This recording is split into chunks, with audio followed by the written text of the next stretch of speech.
और बात हम करेंगे गुजरात विधानसभा चुनावों की, जहां पर ताबड़तोड़ प्रचार का एक दौर देखने को मिल रहा है। मानो पिछले 2 दशकों में इस बार सबसे ज्यादा फीका यहां पर नजर आ रहा है प्रचार भी। आज गुजरात की बात करें तो प्रचार का ये अंतिम चरण भी है। गुजरात विधानसभा चुनावों में वैसे तो सीधी टक्कर बीजेपी और कांग्रेस की हुआ करती थी, लेकिन इस बार आम आदमी पार्टी भी ताल ठोक रखी है। वहीं दूसरी तरफ भारत जोड़ो यात्रा पर निकले राहुल गांधी गुजरात विधानसभा चुनावों के सीन से पूरी तरह से गायब हैं। आखिर दूध के कटोरों में उबाल किस दिशा के लिए है, रिपोर्ट देखिए।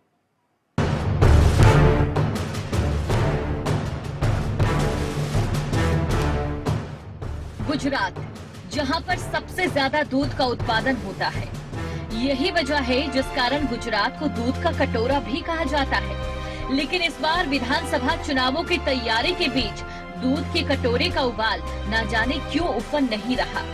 सियासी शोर वैसा नहीं है जैसा होना चाहिए।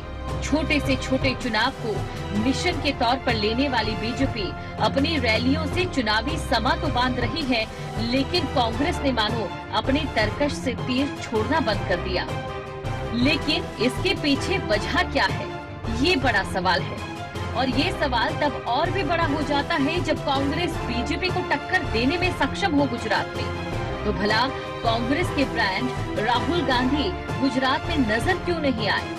भले गुजरात पर बीजेपी का कब्जा हो, लेकिन पिछले कई विधानसभा चुनावों में कांग्रेस की टक्कर बीजेपी को नानी याद दिलवाती आई है। कांग्रेस और बीजेपी की कांटे की टक्कर की बात करें तो 3 दशक से जहां गुजरात में बीजेपी का ही कब्जा है, वहीं कांग्रेस का वोट शेयर भी कम नहीं, जो कि 30% से ज्यादा है।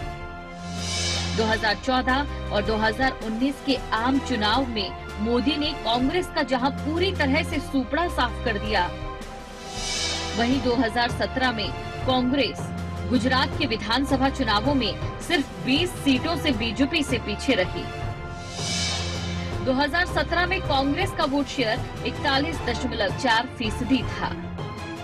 जब कांग्रेस का वोट शेयर इस बात की तस्दीक कर रहा है, फिर भी राहुल गांधी की भारत जोड़ो यात्रा का गुजरात विधानसभा के चुनावों की ओर न मुड़ना इस बात की गवाही दे रहा है कि कांग्रेस को इस बात का डर है कि कहीं गुजरात विधानसभा का ये चुनाव राहुल बना बीजेपी ना हो जाए।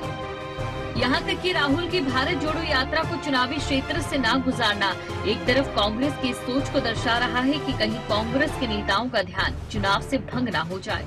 कांग्रेस का वही वोट जो कि आम आदमी पार्टी के रण में उतर जाने के बाद बढ़ सकता है। और ऐसा भी नहीं कि आम आदमी पार्टी कांग्रेस से बेहतर स्थिति में है। आम आदमी पार्टी को स्टार प्रचारकों की कमी खलती नजर आई।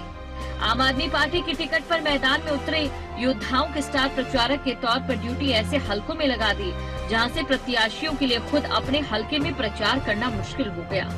और वहीं इस बार के विधानसभा चुनावों में बीजेपी का फोकस है ग्रामीण क्षेत्रों पर।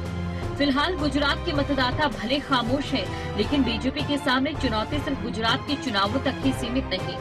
गुजरात के चुनाव सिर्फ गुजरात के ही नहीं, बल्कि 2024 के आम चुनावों के लिए भी निर्णायक होंगे। कमोबेश बीजेपी के सामने स्थिति ये है कि बीजेपी अगर अपने प्रतिद्वंदी कांग्रेस के पतन से गुजरात में खुश हो जाए, तो भी गुजरात में आम आदमी के उदय से बीजेपी के भविष्य के लिए कई संकेत मिलेंगे जो शायद अच्छे साबित न हो। न्यूज डेस्क, खबरें अभी तक।